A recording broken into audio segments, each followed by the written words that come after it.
Hey dear, Zumzi here with two new bizarre and esoteric manga, aka exactly my cup of tea because I like to keep things weird here. First, we have a post-apocalyptic sci-fi manga called The Music of Marie by Usamaru Furuya. And the story centers around Kai, who lives in this utopia.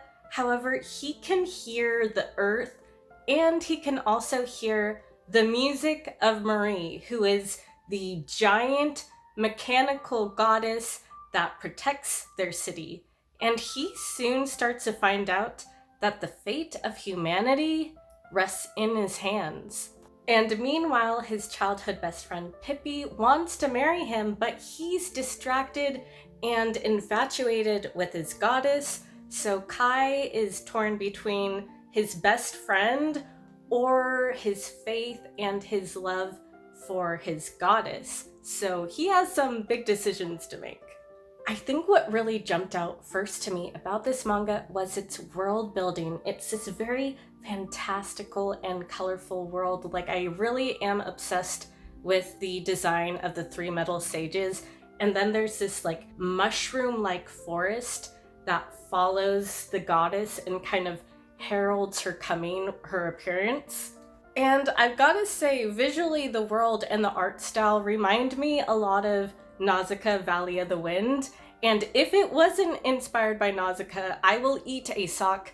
Maybe not a sock like wasabi or something, but it reminded me visually and also thematically.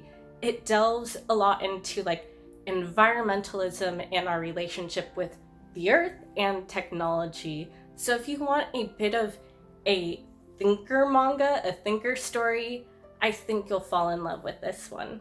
Yeah, overall it is a bittersweet, beautiful, and poignant manga, and I have to give thanks to the editor who was kind enough to send me a review copy. Next, I have a manga that I feel was made for me. Like, it was so quintessentially up my alley, and it just blew me away, and I am talking about Witches, the Complete Collection by Daisuke Igarashi, who is the same mangaka who did Children of the Sea. Like the title implies, this is a collection of short stories about witches from around the world, and it blends mythology and philosophy, and it's told through this very surreal and haunting imagery. And I'm not exaggerating when I say, like, I got like legitimate goosebumps during certain scenes. And it's tough to narrow it down, but I think there's two stories that really spoke to me, and that is the first one, Spindle, and also Petra Gentiolix, I think it's called. So Spindle follows a witch who is trying to get her revenge in Istanbul, and meanwhile, there's this young girl who's sent by the gods to deliver a message to that same city.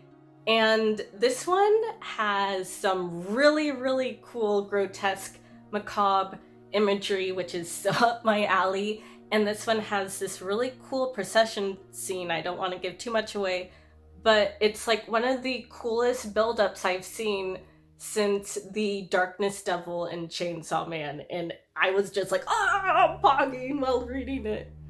And then my other favorite was Petra, which is a story about a rock from outer space that lands on Earth and starts slowly transforming everything around it, and only a witch may be the key to saving humanity from it. And this one has really, really cool body horror. Like, I know I'm biased towards body horror, and it feels very reminiscent of one of my favorite sci-fi stories of all time, Color Out of Space, and Annihilation, which was inspired by Color Out of Space. So it has those sort of weird, trippy metamorphosis vibes, and yeah, I loved it so much. Yeah, overall, this is a really trippy and psychedelic manga with a lot of esoteric themes, kind of along the lines of, I think, number 5. So if you love Taiyo Matsumoto's number 5, I think you'll like this one too. And if you haven't read Taiyo Matsumoto's number 5, then get to it. No, if you want to and if you have the time, I recommend it if you want just a trip. Okay, those are the two weird, thought provoking manga that I've read recently. And if you have any recommendations for manga that fall within that category, let me know down below. As always, thank you for watching, and I'll catch you later.